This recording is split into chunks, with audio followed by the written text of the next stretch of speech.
Hello, നമസ്കാരം.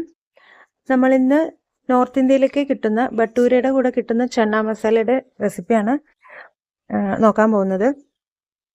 അപ്പോൾ ഇത് പൂരിയുടെ കൂടെയും ബട്ടൂരയുടെ കൂടെയൊക്കെ നമുക്ക് ബ്രേക്ക്ഫാസ്റ്റ് ആയിട്ടും ഡിന്നറിനൊക്കെ കഴിക്കാൻ പറ്റിയൊരു അടിപൊളി റെസിപ്പിയാണ്.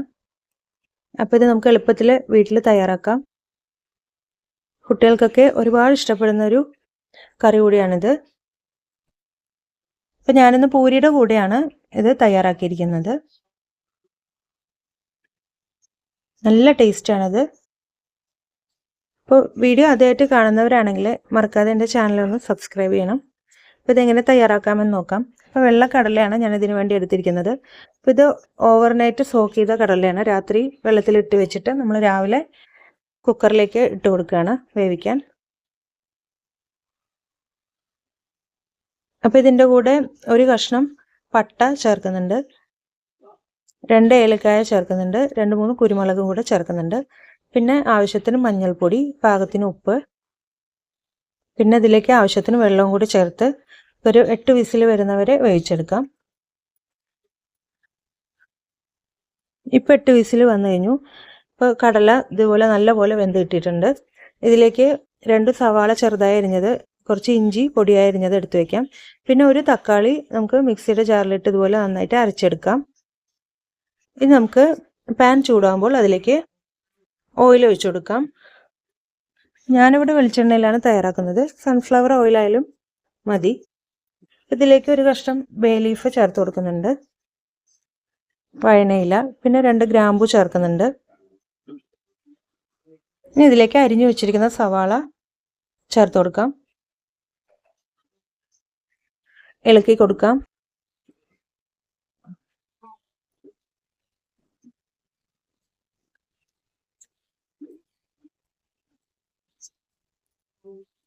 സവാള പെട്ടെന്ന് മൂത്ത് കിട്ടാൻ വേണ്ടിയിട്ട് കുറച്ച് ഉപ്പ് ചേർക്കുന്നുണ്ട്. ഇനി ഇതിലേക്ക് പൊടിയായി അരിഞ്ഞ ഇഞ്ചി ചേർക്കാം.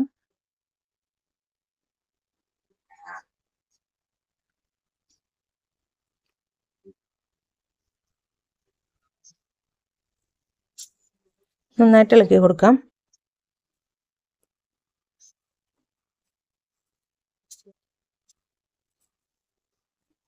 ഒരു പച്ചമുളക് കൂടി ചേർക്കുന്നുണ്ട്.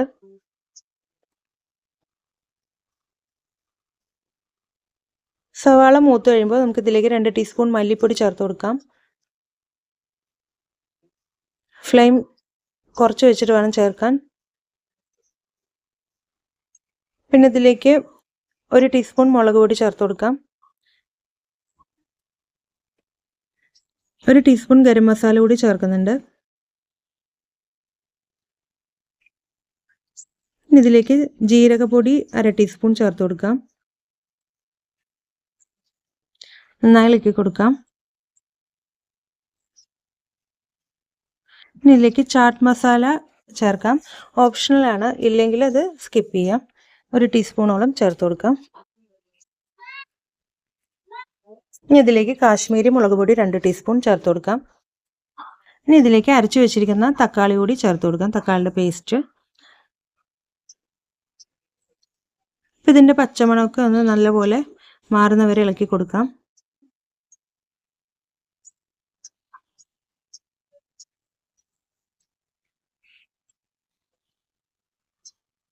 ഇതിലേക്ക് അതിനു മുമ്പ് നമ്മൾ കുറച്ച് ഒരു 2 ടീസ്പൂണോളം കടല വേവിച്ചത് നമുക്കൊരു മിക്സിയുടെ ജാറിലിട്ട് നന്നായി അരച്ചെടുത്ത് വെക്കണം. ഇനി ഈ തിളച്ചിരിക്കുന്ന ഈ കറിയിലേക്ക് നമുക്ക് കടല വേവിച്ചത് ചേർത്ത് കൊടുക്കാം. നന്നായിട്ട് ഇളക്കി കൊടുക്കാം. ഇനി ഇത് നല്ലപോലെ തിളയ്ക്കട്ടെ. ഇപ്പോൾ കടല ഇതുപോലെ അരച്ചെടുത്തിട്ടുണ്ട്. കറിക്ക് നല്ല കൊഴുപ്പ് കിട്ടാൻ വേണ്ടിയിട്ടാണ്. ഇപ്പോൾ കടലയൊക്കെ നല്ലപോലെ മസാല പിടിച്ച് കിട്ടിയിട്ടുണ്ട്. ഇതിലേക്ക് അരച്ചു വെച്ചിരിക്കുന്ന കടലയുടെ പേസ്റ്റ് ചേർത്ത് കൊടുക്കാം. ഇനി ഒന്നുകൂടെ ഇതൊന്ന് തിളയ്ക്കട്ടെ.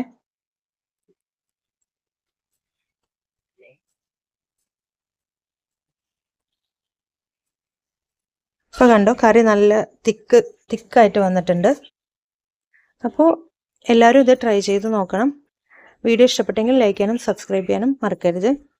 താങ്ക്